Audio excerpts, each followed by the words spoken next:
In the stillness of the Isle of Patmos, John heard and saw many things.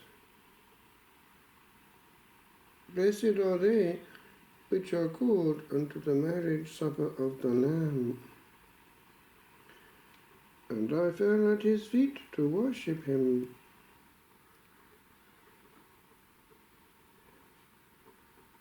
I am thy fellow servant, and of thy brethren that have the testimony of Jesus. Worship God.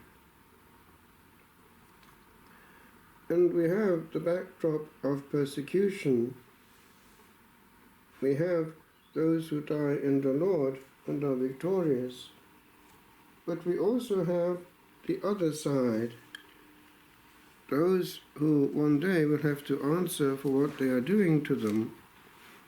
On this day, the 7th of March, one remembers the martyrs of Carthage, Felicity, Perpetua, and others.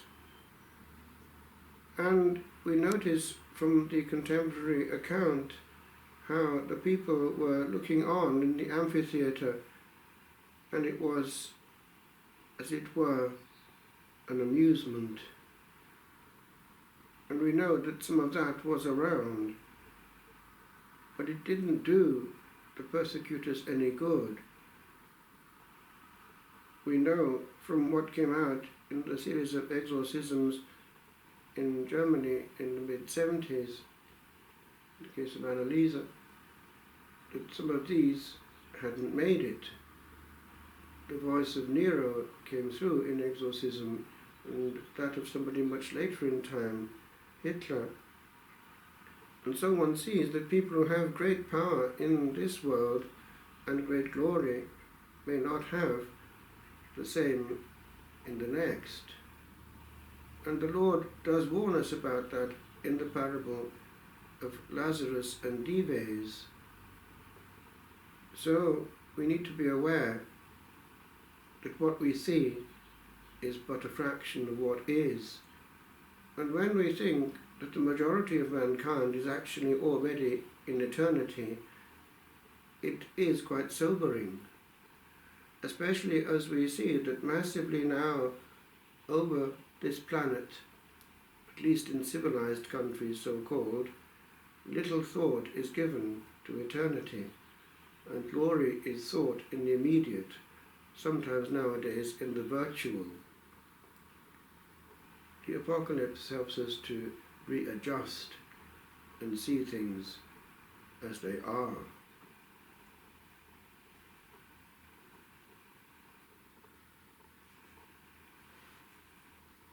Indeed, it is well to pause in Lent before the one who has the last word.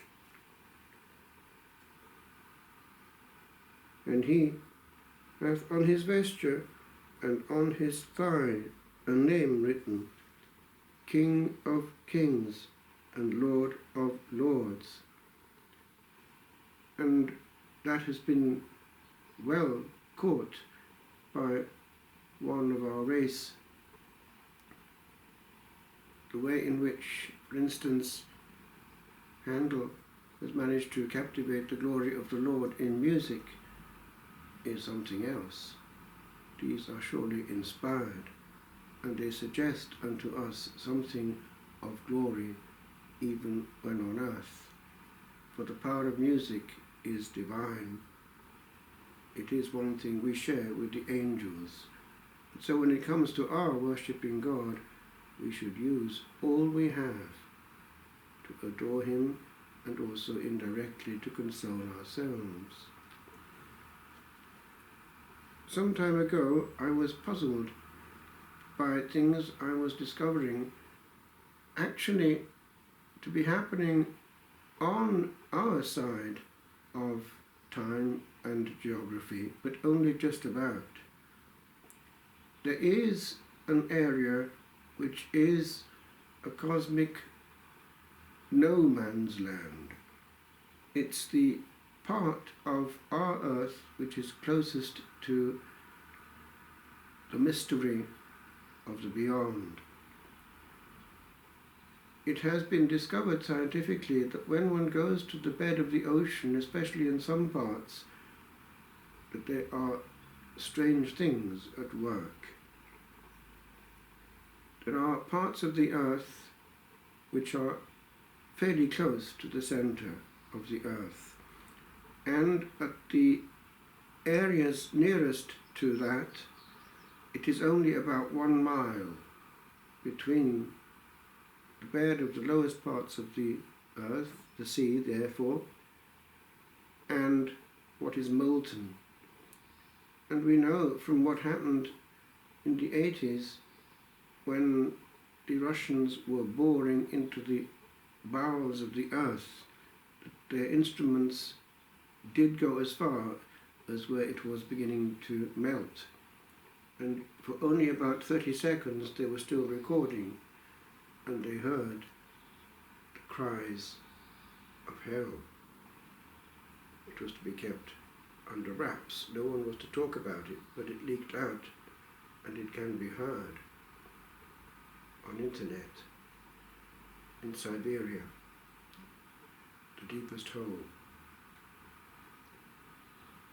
But also there have been things caught on modern equipment, instruments of detection, which are puzzling.